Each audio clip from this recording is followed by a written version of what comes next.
lunch yet. If anyone's going to the thing. What do you want? I would like salad, I would like a soup of some kind, and if you were to run across a sandwich, then hang the expense. Right. And I would like a bottle of water. This is Charles Young. I'm supposed to vet you. I beg your pardon? Vet you. I'm supposed to vet you, investigate to discover if there are problems. I'm Josh Lyman, Deputy Chief of Staff. How are you? Is it Charles? Charlie. Charlie, you can have a seat if you like. I don't mind sending. Donna? What? Never mind the salad. I'm not going to eat it anyway. Fine. But I would like a bottle of water as soon as humanly possible. Fine. So have a seat. I'm sure you understand why we have to go through this. It's a very sensitive job. It's also a very hard job. 20-hour days aren't uncommon, long trips at the last minute, a lot of wait and hurry up. Moreover, there'll be times when you have to make yourself invisible in plain sight, as well as an undeniable force in front of those who want more time than we want to give. Sometimes the people I'm talking about will be kings and prime ministers. You understand so far? Sir, I'm sorry, but I think there's been some kind of mistake. Really? See, I came here, I filled out an application for... Yeah, I have your paperwork. Right, see, I came here. I was looking for a job as a messenger. Yes.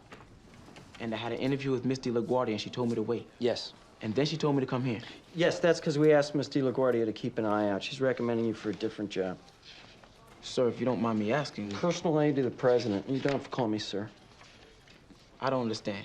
Personal aide to the president. Traditionally a young guy, 20, 25 years old, excels academically, strong in personal responsibility and discretion, presentable appearance. Sir... We obviously get quite a few candidates who meet those qualifications, so the rest is just gut instinct. Or you could bribe me.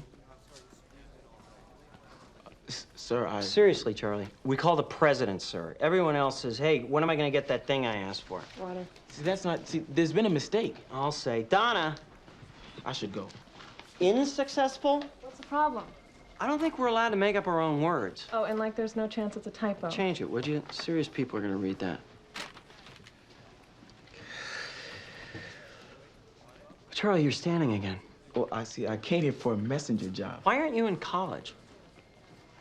Well, I mean, these transcripts, your grades are better than mine. Mr. Lyman, Oh, not really, but they're close. it was an easy school. No, come on. I'm looking at recommendations from guidance counselors. I'm looking at ACT scores. You didn't want to go to college? Well, I have a little sister at home. You take care of her? Yes, sir. Your parents are gone? My mom, she's a police officer. She was shot and killed on duty a few months ago. 5 months ago. This was just, I think, a bad day. I have to tell you, he's ordinarily an extremely kind man, placing a very high premium on civility. Today, Sure. it's just been a very difficult few days for him.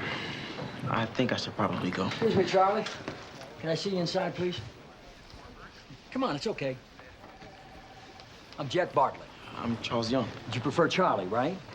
Listen, Leo McGarry filled me in on the situation with your mother. I'm so very sorry. I hope you don't mind, but I took the liberty of calling Tom Conley, the FBI director, and we had the computer spit out some quick information. Your mother was killed by a Western .38 revolver firing KTWs, or what are known as cop killer bullets. Now, we have not had a whole lot of success yet in banning that weapon and those bullets off the streets. But we're planning on taking a big whack at it when Congress comes back from recess. So what do you say? You want to come help us out? Yes, sir, I do. Thanks, Charlie. 30 seconds, please. All set. You tell me. It's a pretty ugly tie. My granddaughter gave me this tie. My nephew gave me an ashtray made at summer camp. Get away from me. Somebody throw this guy out of the building.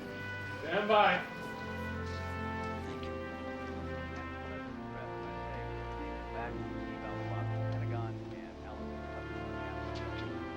I've never felt like this before. It doesn't go away. Mr. President, We ready to go? Ambassador Cochran's in the mural room and Ted Mitchell's waiting outside. Where are we putting LaBelle and his people? In the Roosevelt room. He's gonna have a lot of staff with him. Yes, sir. I don't know what any of them do, but there they are. Wherever LaBelle goes, 14, 15 guys. Mr. President. I'm gonna take care of this first, and I'll see you across the hall. Thank you, Mr. President. Who's in the mural room? Ken Cochran. You did it again. I'm sorry, sir. When you said the name Cochran, it was like you knew him. No, sir. I have a sense about these things. Yes, sir. A finely honed sense. It's failing you at the moment, sir. Cochran's in the mural room? Yes, sir. Why don't you go sit with him and send in Ted Mitchell? Yes, sir. Thank you. Mr. President? Yes, of course. Thanks. Thank you, Thank sir. you. Ted, Mr. President.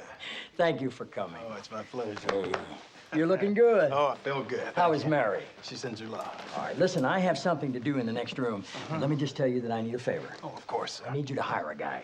Who, sir? The former ambassador to Bulgaria, Who is that, sir? Ken Corcoran. Well, isn't Ken Corcoran the current ambassador to Bulgaria? Not for long. Look, he's a good man, a smart man. I think he'd make a very good corporate officer. Why is he being fired, sir? Gross incompetence. I'll be right back. Good morning, sir. Good morning, Nancy. Senator Lobel's in the Roosevelt room. Yeah, I'll be right in. Mr. President, Ken, it's good to see you again, sir. thank you for flying in on such short notice. Of course, Mr. President. What can I do for you? Resign. Excuse me? You've been having an affair with the daughter of the Prime Minister, and that doesn't work for me. But neither does a newspaper article saying you're having an affair with the daughter of the Prime Minister, so I need you to resign. You're going to get a job offer from Ted Mitchell for a lot more money than you're making now. That's why you left the embassy. I'll be back in a minute.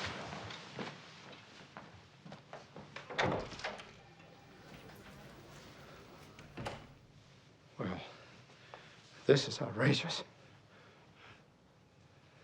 This is outrageous, and I'll explain that to him when he comes back in here. Yes, sir. Have we met? Sir?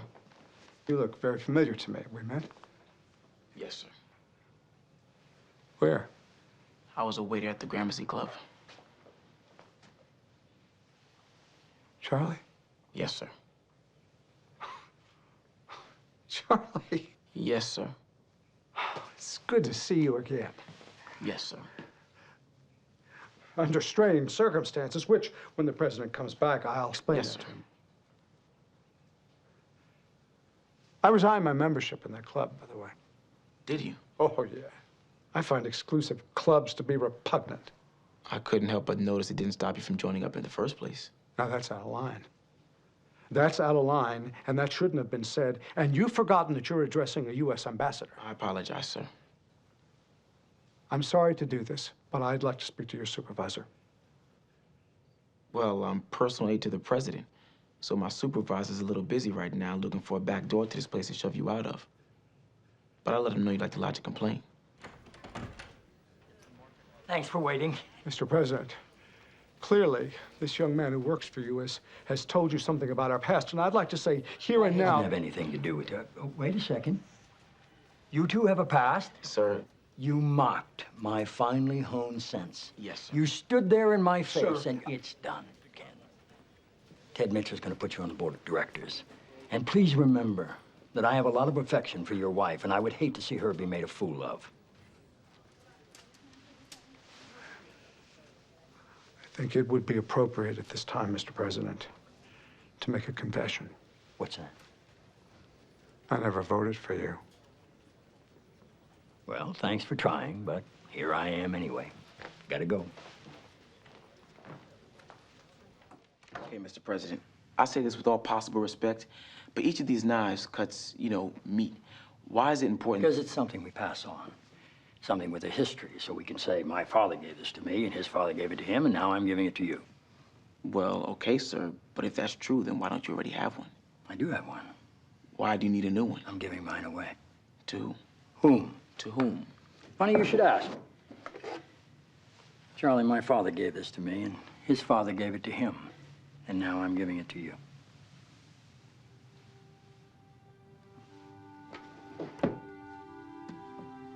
Take a look. The fully tapered bolster allows for sharpening the entire edge of the blade. It says PR. I thought I knew them all, but I don't recognize the manufacturer. Yeah, these were made for my family by a Boston silversmith named Paul Revere.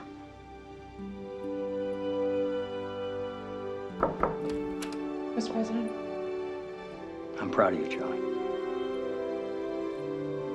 Thank you, sir. 5 minutes in the Rose Garden. Yeah.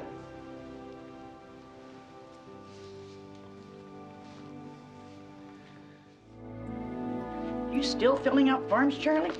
Well, I'm gonna be filling out forms for quite some time. It's basically gonna be my major.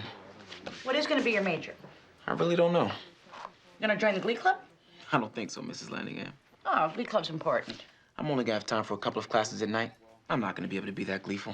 How about fencing? Fencing. You're taking fencing? I'm not taking fencing. He's not taking Glee Club either. Fencing's good, because you learn the philosophy of self-defense. Well, I usually don't get a lot of people pulling an epee on me in my neighborhood, and my philosophy of self-defense has a lot to do with running as fast as I possibly can. These forms are really out of control, you know that? Look at this. 6 forms for financial aid, 3 forms for housing, and I'm not using their housing. A form for roommate preference, and I'm not using their housing. Emergency contacts, general activity information, transfer of credits, and a 14-page form. What? Charlie, what? Hang on, please.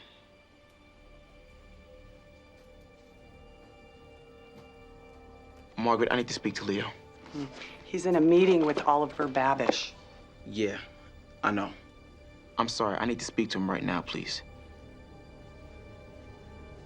Tell him it's an old friend from home. You sure?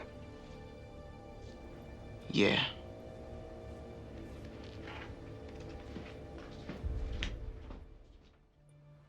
What is it? Charlie, you can talk to me. What is it?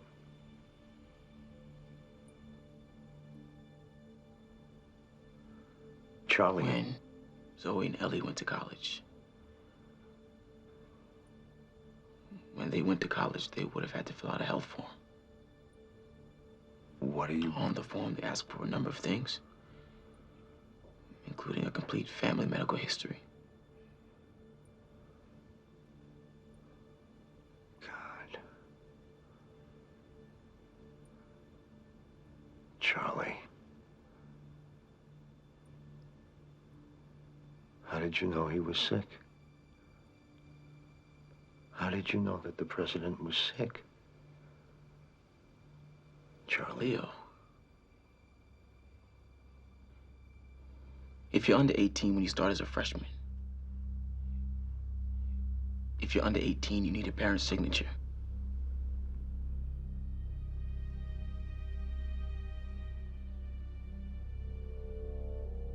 Okay.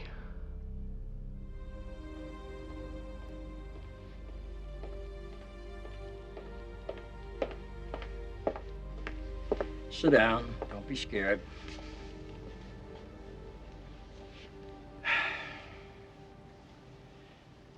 My youngest daughter's got a big mouth. No, she doesn't, sir. She wanted me to be on the lookout for certain physical signs so I could tell the First Lady.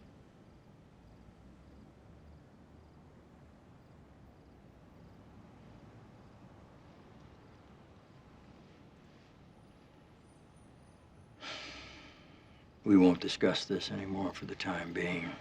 It'll be public soon enough. And the more conversations you have with me, the more lawyers you're gonna have to talk to. And they bill in an hour what you take home in a week, so we won't discuss it except to say this. You're gonna be subpoenaed. I'm confident in your loyalty to me. I'm confident in your love for me. If you lie to protect me, if you lie just once, if you lie just a little, if you lie because you can't stand what's happening to me and the people making it happen, if you ever lie, you're finished with me. You understand? Yes, sir.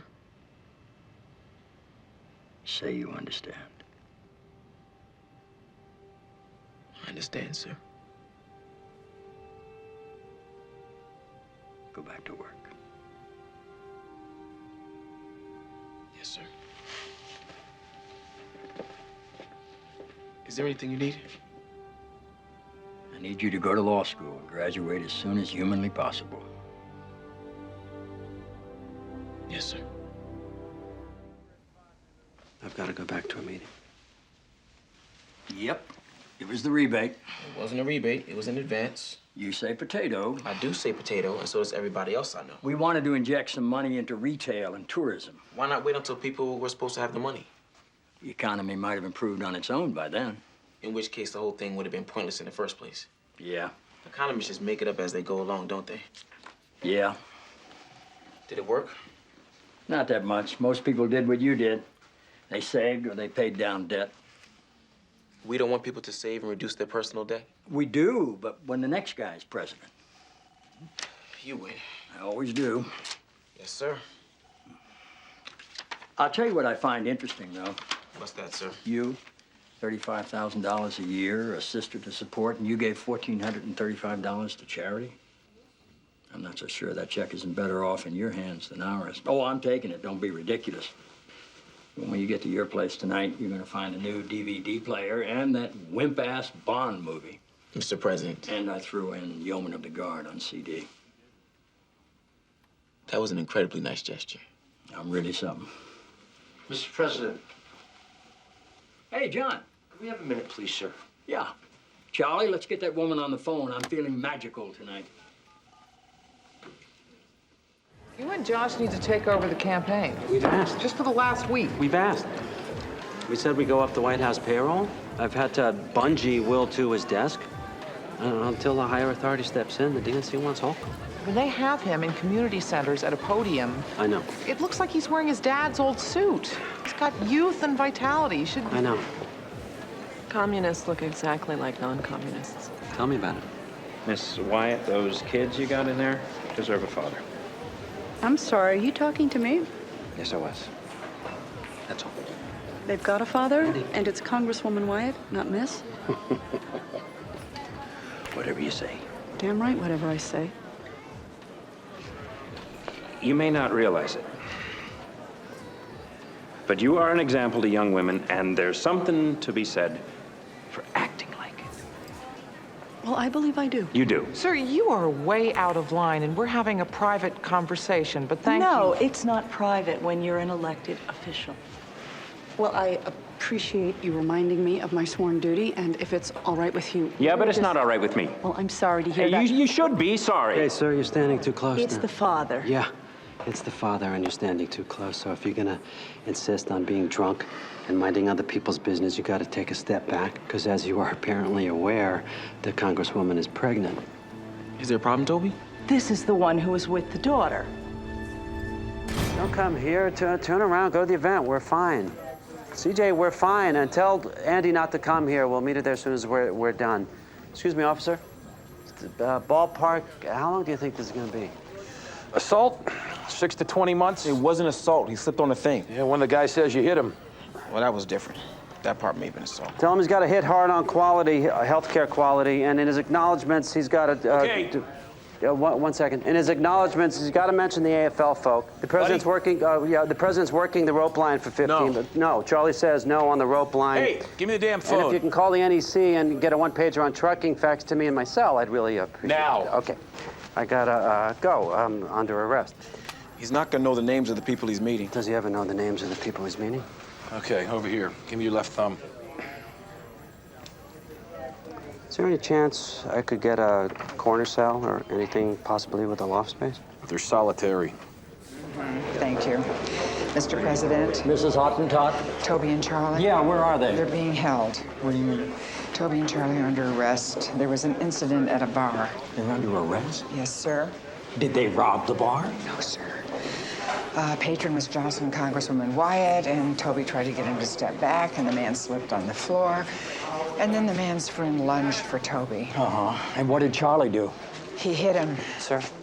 Toby and Charlie were arrested in a bar fight. Yes, sir. It's not going to be a problem. CJ's taking care of it. Really? It's going to be a little bit of a problem. Every time we come to Southern California, we are absolutely the Clampetts. He booked him at the Newport Beach Chamber of Commerce. He had him skip a union lunch with hotel and restaurant employees. He wants him speaking at Cal Lutheran. Scott Holcomb's given up on Sam, and he's running his own agenda. Now, I can't leave with the tax proposal coming out, but Toby says he can for a week. Evidently, Will's put together a top-flight staff that can handle the paper for a week. And I suppose it's worth mentioning that Toby probably can't leave the state anyway. Now, as the leader of this party, You really don't want to shake up a campaign like this at this point in the election calendar. At this point in the election calendar, look which way his numbers are going. I'm amazed he's kept the veneer of sanity, much less... Are you crazy? We were just... Have you all lost your minds? Well, I just CJ assumed that it wasn't ready yet. It's ready now, isn't it? Yeah. You're missing news cycle after news cycle after news cycle. I know. But you didn't announce because you didn't want to do it from Orange County. Would you? Yes. I say to hell with the election. There's a guy in St. Louis making $55,000 a year trying to send his kid to Notre Dame. Guys, we got to keep our voices down a little. Sam, it's time. If I'm going to lose, I'd like to lose doing something. So here he is, the next U.S. representative from the California 47th Congressional District.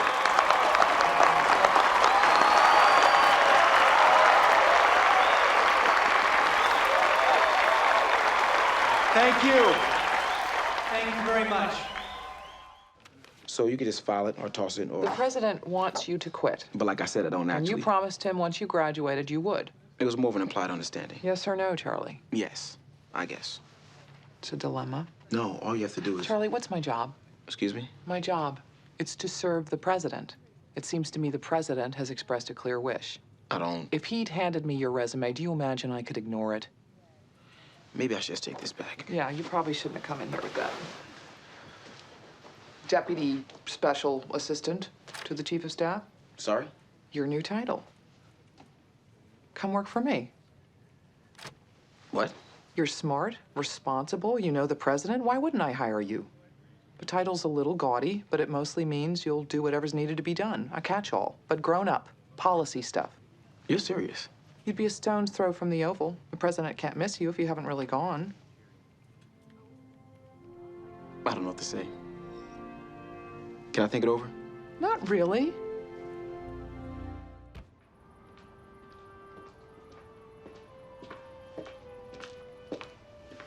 Hey, Only have a minute. what'd you want to tell me? I got an interesting offer that you're pretty much responsible for. What? In appreciation. I'd like to tell you about it over dinner. Are you asking me on a date? A thank you dinner. What's a date? So far, it isn't anything. You haven't said that you'll go. Sure.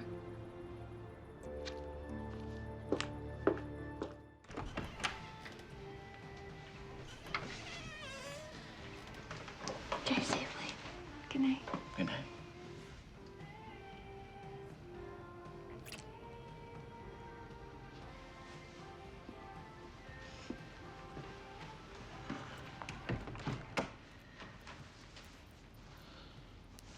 Evening, Charlie.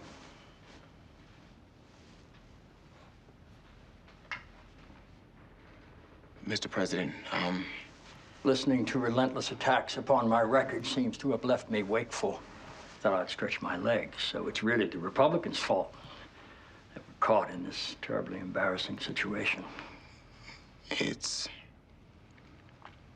think perhaps the best thing is for us to carry on as if this encounter hadn't happened. Due respect, I'm having a hard time exactly imagining that. It's 1 in the morning. We both have to be at work in a few hours. And you're standing outside my daughter's bedroom. I say we give it a shot.